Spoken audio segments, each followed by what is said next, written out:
Welcome back into the Cowboys Report. Tom Downey here. The bad news just keeps on rolling in for the Cowboys following a ugly 30-27 loss against the Carolina Panthers.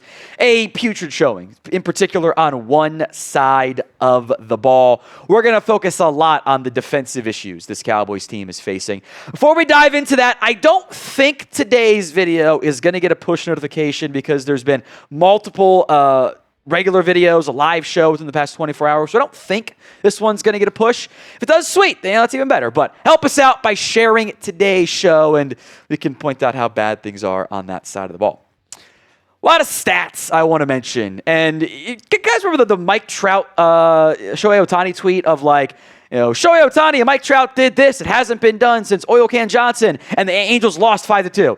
We're kind of entering that territory right now with the Dallas Cowboys. NFL's Next Gen Stats pointed this out. The Cowboys are the sixth team in NFL history to score 175 points or more with no more than 2 wins in their first 6 games of a season. Joining the Saints twice in 2016 and 2012, the Bengals in 1985, Boston and Houston, yeah, those 2 teams, in 1961, back when football didn't even have the forward pass, I think.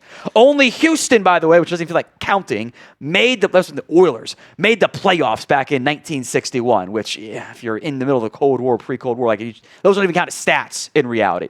Todd Archer tweeted this one out last night from ESPN Research. Since starts were first tracked in 1950, Dak Prescott is the first quarterback to have 11 or more passing TD or rushing TDs, 0 turnovers, and a non-winning record in a 3-start span.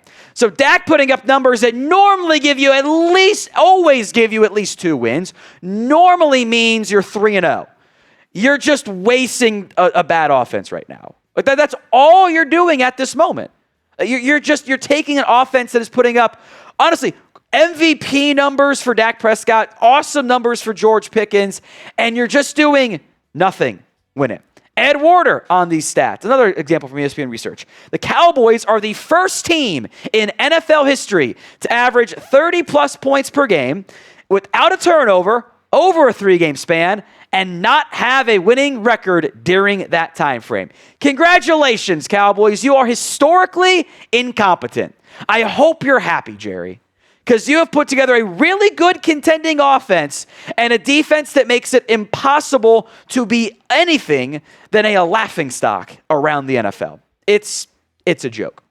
So how mad are you at this Dallas Cowboys defense? Because I think it is a 10. I think it is a 10. Let me know in the comments section of today's show. 1 to 10 is your scale. My big concern here is that this is just Mike Nolan all over again. I get very similar vibes. Maybe it was just the terrible run defense that we saw, which was plaguing Mike Nolan's tenure in Dallas. The first 6 games from 2020 under Mike Nolan and 2025 under Matt Eberflus. Cowboys are allowing fewer points per game, 36.3 versus 30.7. They're actually allowing more yards per game overall and more yards per game in the passing defense. The takeaways are 1 higher in 4, but whenever we're already at 30-plus points per game allowed, you got a big friggin' issue. In fact, it actually got better, allowing 30 against Carolina. I'm running out of ways to say that this defense sucks. I'm kind of getting limited on yeah, this is putrid. You should feel bad about yourselves and your family. I don't have. They're terrible. They don't do anything right at this moment. They can't stop the run anymore. That went away after the first couple of weeks. I think was a player we'll get to later on. That I'm like, oh boy, you miss him somehow. It's a mess. It is a mess in every single phase on defense, and I have yet to see consistent signs of it getting better. Now, today's show is made possible by Prize Picks. You and I make decisions every single day, but on Prize Picks, being right can get you paid. Don't miss any of the excitement this football season on Prize Picks, where it is good to be right.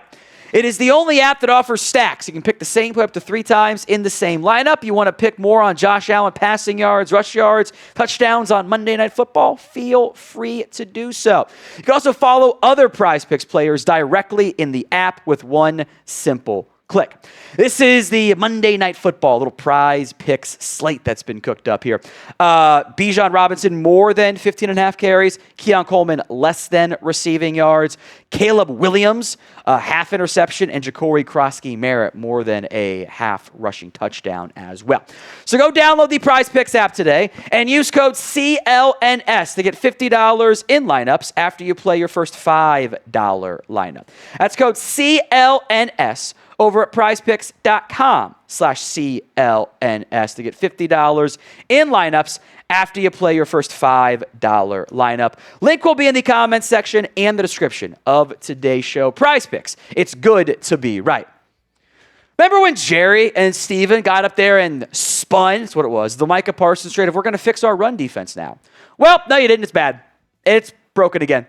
They can't do anything right. Rico Dowdle just told you he was going to attack you and that you better be buckled up, and you weren't. And there's a lot of things that are wrong right now with this run defense. It's multiple. It's the schematics and the execution and the personnel. But the numbers have now gone wildly in the wrong direction. The Cowboys' run defense this year, they are now 11th in run rate faced. They're not facing that many runs. Despite that, they are 29th in yards per game. They are bottom 10 touchdowns allowed. The second most explosive runs of 10 and plus more yards. 30th in stuff rate. They were doing good, and it's all kind of collapsed for them. They're 29th in EPA per carry. A positive number is a good thing for the offense, not for you. They're dead last in success rate. They're averaging a successful run about every other time. The Cowboys defense can't even load up the box right now because then they're going to get cooked downfield. And this is the crux of the issue right now, I think, that the Cowboys defense is facing.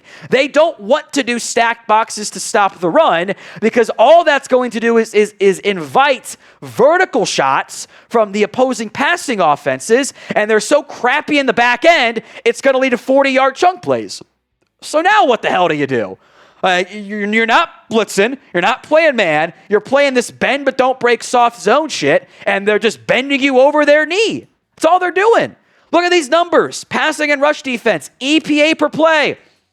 You're in your own quadrant, actually. You're the only ones over there. In the bottom left, the worst place to be. You have been terrible this season. You're right there with the Miami Dolphins, who also look like terrible. Your defense is terrible. They are a mess in every single way. And I was worried about, okay, you're doing good on the run defense, but you're so bad in the passing defense, probably going to trickle down to your run D. Here we are 2 weeks later. What is the bigger issue right now? Both is the right answer, but you got to pick one. Bigger issue right now. P for the pass defense, R for the run defense. Let me know in the comments of today's show. Let's talk about what I think is a pretty clear player-coach disagreement between, I think it's not just Trayvon Diggs, but several Cowboys players and Matt Eberflus. Trayvon Diggs has already publicly stated he wants to play more man coverage. He thinks that is what they are better at, that is where they are more efficient, that is what they should be doing. How has Matt Eberflus responded to that? 85.2% zone on Bryce Young dropbacks this past week. Essentially went, nope, we're doing what I want to do. I don't believe that Diggs is the only one expressing frustration with the personnel and the way they are deployed and the coverage schemes in this Cowboys secondary. I would be surprised if that was the case. Diggs did say this postgame. It's very frustrating. It's all of these points given up. The receivers are running wide open down the field. Too many busted coverages. It's a lot. I feel like we're all over the place, and we really don't have any identity. Now, look, I think there's plenty of blame for Diggs. I know that is maybe a messenger issue going on right now for the Cowboys, and we don't like the way Trayvon Diggs played. That is perfectly fine. Is he wrong? Is Diggs wrong? We might not like the messenger necessarily, but I don't think he's wrong, actually. I think he's right. I think there's very clearly friction right now between the Cowboys players and the coaching staff. You got Brian Schottenheimer saying this, asked this past week, do the players trust the scheme? He said, I hope so. Well, I think so. How do you not know? I don't think that they do. And players get some blame for not trusting it too, but it ain't working. The coverage bust is a weekly, borderline every other drive occurrence right now from this Dallas Cowboys team. It's zone. It's not that hard. And it's not being deployed or taught properly or something. Bryce Young on deep passing plays this year, beyond 20-plus yards, going into week 6, 1 to 5, was 79 yards total. In week 6, 89 on 3 plays. They were 3 of 3 beyond 20 yards. Busted coverages left and right. Good, bad, ugly, everything else in between, we will have you covered here on the Cowboys Report. Do not miss out. Hit that sub button, youtube.com/CowboysTV. We kind of mentioned this one previously. You've allowed some just like historically bad numbers here to begin the campaign. Great tweet here from John Machota. The Cowboys have faced Bryce Young, Justin Fields, Jordan Love, Caleb Williams, Russell Wilson, and Jalen Hurts. Combined, they completed 72% of their passes, 270 yards per game, 15 TDs, 2 gifted INTs, with a combined pass rating of 117, which is the highest in the NFL. And guess what? It's going to get worse. You got Jaden Daniels in week 7, Bo Nix, but also Sean Payton in week 8. Like Cortland Sutton might pop off for a nice little game for you. And then week 9, the Cardinals might be in a bit of a train wreck status, but they've got Kyler Murray. The Raiders are a mess. Maybe Geno probably has a good game for them, or the other quarterback in there. Got to face Hurts again. Got to face Mahomes. Got to face Jared Goff. I assume J.J. McCarthy. Justin Herbert, and then Jaden Daniels again. And then Jackson Dart if he's not concussed again because he's taking too many shots. But like, the defense might get better. The level of competition you're going to face is going to get harder. So will the Cowboys defense get better this year? Y for yes, N for no. Let me know in the comment section of today's show. My final bit of bad news is this, and quite simply, your linebackers stink. Because I hate myself, I did go back and watch the game, focus on the defensive side and some offensive plays. I don't think you have a single playable NFL linebacker right now, I'll be honest. I don't think you have a single one. Kenneth Murray is the same Kenneth Murray we've seen year in and year out. He doesn't trigger properly, and he's not in the right spot. Jack Sanborn's hurt. We'll come back to him in a little bit here. Maurice Leofau has been put as a Sam linebacker. He's not very good in coverage. I think he actually is a little bit better in run support, but he has been inconsistent this year. Damone Clark's bad. Shamar James is athletic, but man, Shamar James is a bull in a china shop, and he sees red, he's going at it, and it's not right half the time. Like, you can go back and watch I put the highlight up there of like the big explosive runs from Carolina. Your linebackers are not fitting their run fits properly. They're not going to the holes they're supposed to go to. They're trying to go around blocks and taking themselves out of the play. The average depth of tackle this year on run plays only, so no like 15-yard catches hurting you in coverage. Run plays only. Kenneth Murray is averaging 4.2. That's 57th out of 87 qualifying linebackers. Damone Clark is 4.5, tied for 61. Jack Sanborn is 4.9, 69. Nice. Maurice Leofau is 6.4, 79. Shamar James, all those tackle numbers, he's averaged 6.7 average depth of tackle on run plays. 82nd out of 87 linebackers. This next number was actually shocking to me. The on-off splits against the run for Jack Sanborn are startling. When he is on the field, opposing offense is averaging 3.86 yards per carry. When he is off the field, it's 6.35. EPA per play is minus 0.14. That's solid. On the off field, it's 1.68. That's terrible. The success rate defensively, which you want a higher number there, is 57%. Off the field, it's 35.5. You're not getting stops against the run.